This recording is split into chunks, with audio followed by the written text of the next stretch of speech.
Good evening friends, मैं इंदू लच classes के यूट्यूब चैनल पे आपका हार्दिक स्वागत एवं अभिनंदन करता हूं। मैं पुनः अपनी करंट बम की क्लास को लेकर के आप लोगों के सामने उपस्थित हुआ हूं 10 बेहतरीन प्रश्नों के साथ। आप ज्यादा से ज्यादा हमारी क्लास से जुड़े, ज्यादा से ज्यादा लाइक करें, कमेंट करें और ज्यादा से ज्यादा आज के लिंक को शेयर करें। जैसे मैं हमेशा अपने क्लास की शुरुआत करता हूं एक सुविचार से, आज भी मैं एक सुविचार से ही अपने क्लास की शुरुआत करूंगा। आज जो मैं सुविचार लेकर के उपस्थित हुआ हूं वो सुविचार क्या कहता है, पढ़िएगा। अगर आप उड़ नहीं सकते हैं तो दौड़िए, अगर दौड़ नहीं सकते हैं तो चलिए, चल भी नहीं सकते हैं तो रेंगिए, कुछ भी करिए लेकिन आपको अपने जीवन में हर हाल ही में आगे बढ़ना है। ठीक, अगर आप उड़ नहीं सकते हैं तो आप दौड़ने की कोशिश करिए। ठीक, अगर दौड़ नहीं सकते हैं तो चलने की कोशिश करिए, अगर आप चल भी नहीं सकते हैं तो रेंगने की कोशिश करिए, कुछ भी करिए लेकिन आपको अपने जीवन में हमेशा क्या करना है, आगे बढ़ना है। ये हमारे जीवन में आगे बढ़ने का एक सूत्र है। हमको हर हाल में अपने प्रयासों को रोकना नहीं चाहिए। अगर हमारे सारे प्रयास एक अच्छी दिशा में रहेंगे तो हमें निश्चित ही सफलता मिलेगी, लेकिन हमें कर्म से अपने पीछे नहीं हटना चाहिए। ठीक, तो मेरे आज सुविचार का यही सारांश था कि हमको हर हाल में अपने कर्मों पर ध्यान देना चाहिए, हर हाल में अपनी स्पीड को बढ़ा के रखना चाहिए, हर हाल में अपनी मूवमेंट को आगे करके रखना चाहिए। आज का पहला बेहतरीन प्रश्न पढ़िएगा। क्या कह रहा है, हाल ही में किस देश में कोरोना के नए प्रारूप JN1 के 1500 से अधिक मामले दर्ज किए गए हैं। आ गया है, फिर से कोरोना आ चुका है, पूरे वर्ल्ड में एक दहशत का माहौल हो चुका है, इंडिया में भी इसकी दस्तक अच्छी खासी हो चुकी है और इसका जो नया प्रारूप है ये आपका JN1 के नाम से जाना जाता है। तो इसका ये जो JN1 है ये उत्परिवर्तित प्रारूप है। हिंदी में इसको कहते हैं, इंग्लिश में कहते हैं म्यूटेटेड फॉर्मेट कहते हैं इसको। ठीक, मतलब इसने अपने जो पुराना वेरिएंट था, पुराना जो प्रारूप था उसमें इसने चेंजेस किया है और एक नए रूप के साथ, एक नए क्लेवर के साथ ये भारत में ही नहीं पूरे विश्व में दस्तक दे चुका है। इस प्रारूप का 1500 से अधिक मामला किस देश में दर्ज किया गया है। देखिए इसमें 4 ऑप्शन है, भारत, सिंगापुर, चीन और इंडोनेशिया। इन चारों में से आपको राइट आंसर ढूंढना है। ठीक, इसमें से सारे देश इन्फेक्टेड हो चुके हैं, लेकिन सबसे तेजी से जिस देश में फैल रहा है उस देश को इस क्वेश्चन में पूछा गया है। तो इसका जो राइट आंसर होगा वो होगा सिंगापुर। उसका राइट आंसर क्या है, सिंगापुर में बहुत तेजी से बढ़ रहा है। भारत में भी बहुत तेजी से ये बढ़ रहा है और भारत में लगभग 250 केस दर्ज हो चुके हैं और ये 250 केस मुख्य रूप से 3 राज्यों में है। वो राज्य कौन से हैं, केरल आपका है, तमिलनाडु है और आपका केरल, तमिलनाडु और महाराष्ट्र। ये 3 ऐसे राज्य हैं जहां पर ये ठीक ठाक दस्तक दे चुका है। एक प्रश्न ये बार बार उठता है मन में भी कि ये जो कोरोना है या अन्य महामारियां हैं ज्यादातर साउथ इंडिया से क्यों प्रवेश करती हैं। तो इसको मैं बताना चाहूंगा दोस्तों कि हमारे यहाँ जो साउथ इंडिया, खासकर केरल, तमिलनाडु में ज्यादातर लोग जो फार्मा सेक्टर से जुड़े हैं वो विदेशों में वर्क करते हैं, विदेशों में जॉब करते हैं। ठीक है, आपके जैसे हर शहर में लगभग इनका कोई ना कोई एक हॉस्पिटल होगा साउथ इंडिया का, और ज्यादातर मोस्टली ये है कि चांसेस है केरला का। तो ये लोग ज्यादा फार्मा सेक्टर में, हॉस्पिटलिटी सेक्टर में काम करते हैं और बाहर जाते हैं और बाहर इन्फेक्शन होने के कारण ये अपने देश आते हैं तो नए वायरस का हमें पता लगता है। तो ये इसका जो राइट आंसर होगा वो है सिंगापुर। बढ़ते हैं अगले क्वेश्चन की ओर। बहुत ही अच्छा क्वेश्चन है। ठीक, इस क्वेश्चन में क्या कह रहा है, हाल ही में भारतीय तट रक्षक दल इंडियन कोस्टल गार्ड ने ऑपरेशन ओलिवा कहां पर आयोजित किया है। ठीक, इसमें 4 ऑप्शन है, तमिलनाडु है, केरल है, कर्नाटक है और ओडिशा। ऑपरेशन ओलिविया तमिलनाडु, केरल, कर्नाटक और ओडिशा। और इसको आयोजित करने वाला कौन सा है, भारतीय तटरक्षक बल। इसमें राइट आंसर आप लोग तेजी से, आप जो भी आंसर है खटाखट तेजी से आप चैट बॉक्स में भेजते रहिए। इसका जो राइट आंसर है वो राइट आंसर है ओडिशा। ओडिशा के समुद्र तटों पर, ओडिशा के समुद्र तटों पर कछुए की एक प्रजाति पाई जाती है, ओलिव रिडले, जिसका नाम है ओलिव रिडले। और ये एक महत्वपूर्ण और बहुत कम मात्रा में पाई जाने वाली कछुए की प्रजाति है जो विलुप्त हो रही है, धीरे धीरे समाप्त हो रही है। इनको बचाने का प्रयास भारतीय तटरक्षक बल के द्वारा किया जा रहा है और इसको जो नाम दिया गया है इनके प्रयास को, उसका नाम है ऑपरेशन ओलिविया। तो इसका राइट आंसर होगा डी, ऑप्शन नंबर डी इसका राइट आंसर होगा, और ओडिशा। बढ़ते हैं अगले क्वेश्चन की ओर। क्वेश्चन नंबर 3 बहुत ही महत्वपूर्ण क्वेश्चन है। हाल ही में भारत ने किस देश से रेडीमेड कपड़ों और खाद्य उत्पादों के आयात पर प्रतिबंध घोषित कर दिया है? चीन है, म्यांमार है, भूटान है और बांग्लादेश। अगर देखा जाए तो इधर बीच इन चारों देशों में से हमारे सभी लोगों को पता होगा हमारा जिससे रिश्ता सबसे ज्यादा तेजी से खराब हो रहा है इन चारों ऑप्शन में, तो वो देश आपका कौन सा है? बांग्लादेश। बांग्लादेश में अभी आप लोगों ने देखा होगा, सुना होगा कि हिंदुओं के साथ कैसा बर्ताव किया जा रहा था। इस कारण भारत की सरकार ने, रेडीमेड कपड़े वहां से काफी मात्रा में आते थे, खाद्य उत्पाद आते थे, इस कारण भारत सरकार ने बांग्लादेश की सरकार के साथ इन दोनों चीजों पर व्यापार को क्या कर दिया है? आयात को बंद कर दिया है।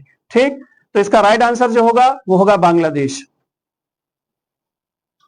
बढ़ते हैं अगले क्वेश्चन, बहुत ही बढ़िया क्वेश्चन, 100% ये किसी न किसी हर दूसरे तीसरे एग्जाम में आने वाला प्रश्न है। ये प्रश्न क्या कह रहा है? 58 ज्ञानपीठ पुरस्कार अभी हाल ही में किसे प्रदान किया गया? ठीक, ज्ञानपीठ पुरस्कार अभी मैं बताता हूं। रामभद्राचार्य पहला नाम है, गुलजार, उपयुक्त दोनों और रेखा शर्मा। तो आप लोग चारों आंसर में से टिक करिए और खटाखट चैट बॉक्स के माध्यम से भेजिए। मैं थोड़ा सा ज्ञानपीठ पुरस्कार के बारे में बताना चाहूंगा। ठीक, यह पुरस्कार भारत का, आप कह सकते हैं भारत का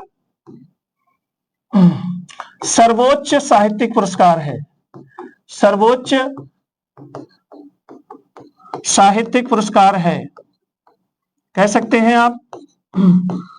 जो 8वीं अनुसूची की 22 भाषाएं, 8वीं सूची भारतीय संविधान की जान रहे हैं, 22 भाषाओं प्लस आप कह सकते हैं आप इंग्लिश, 22 भाषाओं, अंग्रेजी साहित्य के लिए भी यह प्रदान किया जाता है। इस पुरस्कार में 11 लाख रुपए की नगद धनराशि दी जाती है, और एक प्रशस्ति पत्र प्रदान किया जाता है और वाग्देवी की मूर्ति प्रदान की जाती है। तो 58वां ज्ञानपीठ पुरस्कार मिला है उपयुक्त दोनों, इसका राइट आंसर होगा उपयुक्त दोनों लोगों को मिला है, स्वामी रामभद्राचार्य और गुलजार को। इनको जो मिला है वो उर्दू भाषा के लिए मिला है और इनको जो मिला है वो किस भाषा के लिए?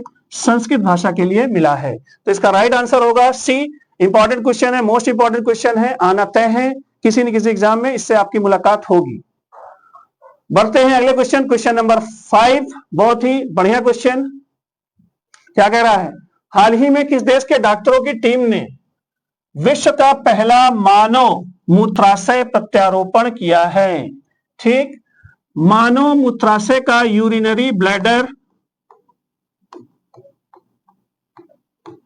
का पहला ट्रांसप्लांट कहां पे सक्सेस हुआ है? 4 ऑप्शन है, भारत, जापान, अमेरिका और रूस। अभी तक किसी भी देश के वैज्ञानिकों ने जो है यूरिनरी ब्लैडर का ट्रांसप्लांटेशन नहीं कर पाए थे। ये पहली बार ऐसा संभव हुआ है और ये बहुत बड़ी उपलब्धि है। और इसका जो राइट आंसर होगा वो राइट आंसर होगा अमेरिका। इसका क्या रोल है? इसका रोल बहुत ही महत्वपूर्ण है। जैसे हमारे ब्लड का जो फिल्ट्रेशन होता है, ब्लड हमारा जो फिल्टर होता है वो आपका किडनी के थ्रू होता है, ब्लड का आपका जो भी फिल्टर करने की प्रोसेस होती है वो आपकी किडनी के थ्रू होती है। और किडनी में आपका 2 भाग होता है, किडनी में कॉर्टेक्स और मेडुला। इसका स्क्रीनशॉट आप लोग ले लीजिएगा। इस मेडुला भाग में आपका पिरामिड्स होता है, इस पिरामिड्स में नेफ्रॉन्स होती हैं जो ब्लड को छानती हैं। ठीक, नेफ्रॉन्स जो खुलती है वो रीनल पेल्विस में खुलती है रीनल पेल्विस जो खुलता है वो यूरेटर में खुलता है, और यूरेटर फाइनली खुलता है यूरिनरी ब्लैडर में। ये इतना आपका किडनी से लेकर के यूरिन तक आपका ये आपके बॉडी का फंक्शन है। इसका स्क्रीनशॉट आप ले सकते हैं। और ब्लड के छानने की प्रोसेस शुरू हो जाती है किडनी से किडनी में प्रवेश करता है आपका ब्लड। तो medulla pyramid, nephron, renal pelvis, ureter और यूरिनरी ब्लैडर, ये फाइनल आपका जो ऑर्गन है, ये आपका जो उत्सर्जी पदार्थों को, यूरिन को, यूरिया को शरीर से बाहर निकालता है। बहुत ही महत्वपूर्ण अंग है। तो पहली बार इसका ट्रांसप्लांटेशन संभव हुआ, सक्सेस हुआ। और ये देश कौन सा है? अमेरिका। इसका राइट आंसर होगा अमेरिका। बढ़ते हैं अगली क्वेश्चन की ओर। क्वेश्चन नंबर 6 बहुत ही अच्छा क्वेश्चन है, आना इसका भी तय है। हाल ही में निम्न में से किस ग्लेशियर को मृत घोषित किया है? ठीक, मृत घोषित किया गया है। ग्लेशियर जैसे बच्चों आप लोग जानते हैं हिमनद। हिमनद क्या है? बर्फ के बहुत बड़े क्षेत्र हैं, बर्फ के बहुत बड़े क्षेत्र हैं, बहुत बड़े क्षेत्र हैं, और इनसे ही किसका जन्म होता है? नदियों का जन्म होता है। ठीक, इनसे ही नदियों का जन्म होता है। मृत घोषित मतलब ये ग्लेशियर अब क्या है? इन चारों ग्लेशियर में से कौन सा एक ग्लेशियर जो है वो सूख चुका है अभी हाल ही में। ठीक, तो इसका मैं जो आपको आंसर देना चाहूंगा, इसका आंसर जो है याला। ठीक, और ये ग्लेशियर आपका कहां पे है? नेपाल में। ग्लेशियर कहां पे है? नेपाल में। ठीक, और ये एशिया का पहला ऐसा ग्लेशियर है जो सूखा है। एशिया का पहला ऐसा हिमनद है जो सूखा है। अगर पूरे विश्व में बात की जाए तो सबसे पहले सूखने वाला पिजोल ग्लेशियर 2019 में स्विट्जरलैंड का है। क्लार्क ग्लेशियर 2020 में ये अमेरिका का है। ठीक, आयोलोको जो ग्लेशियर है 2021 में सूखा, और ये मैक्सिको देश का है। तो पूरे वर्ल्ड में सबसे पहले सूखने वाला, इससे 2-3 क्वेश्चन आप बना लीजिए, स्विट्जरलैंड है। और एशिया का सबसे पहला ग्लेशियर जो सूखा है वो आपका याला है, और किस देश से संबंधित है? नेपाल से। तो इसका राइट आंसर है नेपाल। इससे संबंधित 1-2 चीजें और भी हैं, जैसे 21 मार्च को हम लोग ग्लेशियर दिवस के रूप में मनाते हैं, विश्व ग्लेशियर दिवस के रूप में। और इसके साथ ही ध्यान रखिएगा 2025 को ग्लेशियरों के लिए संरक्षण का वर्ष घोषित किया गया है। ठीक, तो इसका राइट आंसर होगा डी। बढ़ते हैं अगले क्वेश्चन की ओर। खटाखट चैट बॉक्स के माध्यम से आप लोग आंसर भेजते रहिए, ज्यादा ज्यादा इस लिंक को शेयर करिए। और जिन लोगों ने अभी भी हमारे चैनल को सब्सक्राइब नहीं किया है वो चैनल को सब्सक्राइब करें। जिन्होंने अभी भी हमारे टेलीग्राम चैनल को नहीं ज्वाइन किया है वो लच क्लासेस सुल्तानपुर के टेलीग्राम चैनल को ज्वाइन करें, क्योंकि इससे संबंधित सारे पीडीएफ, मैं जो भी क्लास लेता हूं सारे पीडीएफ मैं आपको टेलीग्राम चैनल पे ही भेजूंगा। अगला क्वेश्चन बहुत ही बड़ा क्वेश्चन है। क्वेश्चन क्या कह रहा है? पुष्कर कुंभ मेला वर्तमान समय पे कहां पे चल रहा है? ठीक, कौन सा मेला? पुष्कर कुंभ मेला। देखिए इस शब्द में क्या लगा है? कुंभ मेला। ठीक, वर्तमान समय में कहां पर चल रहा है? 4 ऑप्शन दिए गए हैं, माउंट आबू, नैनीताल, केशव प्रयाग और केदारनाथ। इन चारों में से आपको राइट आंसर ढूंढना है। इस मेले के बारे में थोड़ा सा बताना चाहूंगा, मैं अभी क्लियर नहीं कर रहा हूं लेकिन मैं आपको बताऊंगा। ये 15 मई से आपका 26 मई तक चलने वाला जो है मेला है। ठीक, इन चारों में से राइट आंसर जो होगा वो है आपका केशव प्रयाग। केशव प्रयाग राइट आंसर जो होगा वो है केशव प्रयाग। ये कहां पे है? उत्तराखंड के चमोली जिले में। ठीक, माणा गांव है जिसे भारत का अंतिम गांव माना जाता है, वहां पर यह स्थान है। और ये 2 नदियों के संगम, अलकनंदा और सरस्वती के संगम वाले स्थान पे, जो संगम है आपका केशव प्रयाग नामक स्थान पर है, वहां पर ये कुंभ मेला चल रहा है। पुष्कर मेला अगर पूछा होता तो आप चले जाते राजस्थान, लेकिन ये पूछा है पुष्कर कुंभ मेला पूछा है।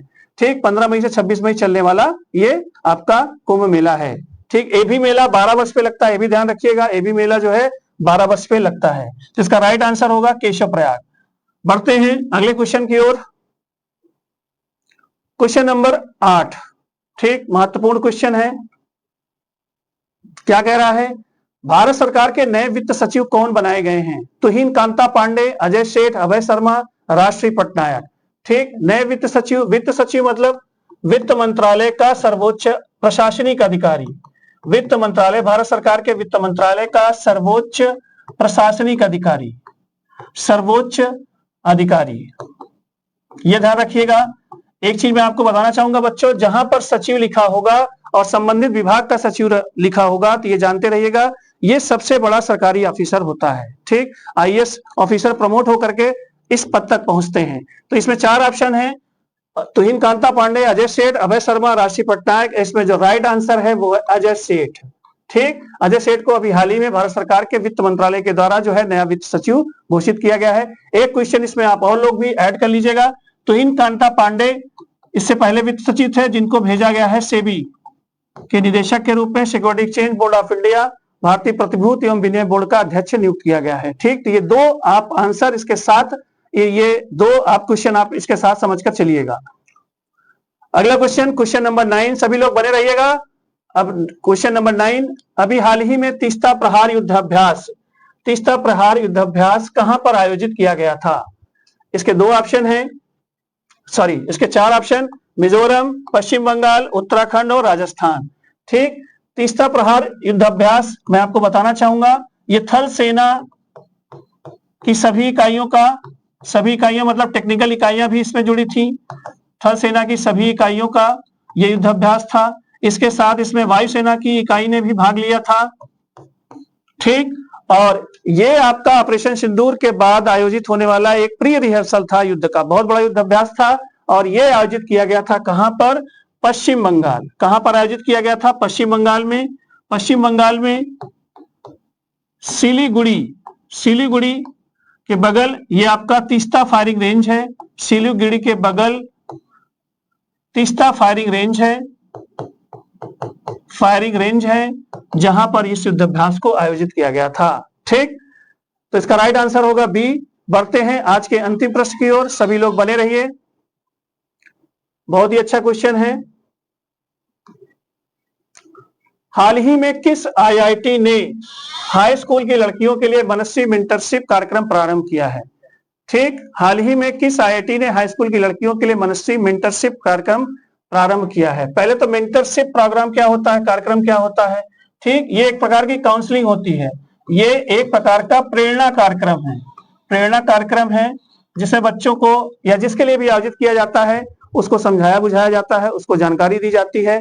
ठीक, और इस प्रोग्राम का नाम क्या है? मनस्वी। और ये किसको समझाया जा रहा है? हाई स्कूल की लड़कियों के लिए। ठीक, तो इसका जो राइट आंसर होगा वो है आईआईटी दिल्ली। आईआईटी दिल्ली ने मनस्वी नामक से एक प्रोग्राम, अपना मेंटरशिप प्रोग्राम ऑर्गेनाइज किया है, जिसे कहा जाता है स्टेम ओरिएंटेड। इसे क्या कहा जाता है? Stem oriented. ठीक, साइंस, टेक्नोलॉजी, इंजीनियरिंग और मैथ, इन चारों विषयों के तरफ पढ़ाई को प्रेरित करने के लिए हाई स्कूल की लड़कियों के लिए यह प्रोग्राम आईआईटी दिल्ली के द्वारा ऑर्गेनाइज किया गया है। ठीक, आज के प्रश्न कैसे लगे बच्चों, जरूर बताइएगा। अपने अपने सुझाव, अपने अपने कमेंट्स जो है और अपने अपने डाउट्स को भी आप लोग जरूर शेयर किया करिए, मैं सारी की रिप्लाई दिया करूंगा। और ज्यादा से ज्यादा इस क्लास को आप शेयर करिएगा, ज्यादा लाइक करिएगा। इन्हीं शब्दों के साथ मैं आज की क्लास को समाप्त कर रहा हूं। थैंक्स।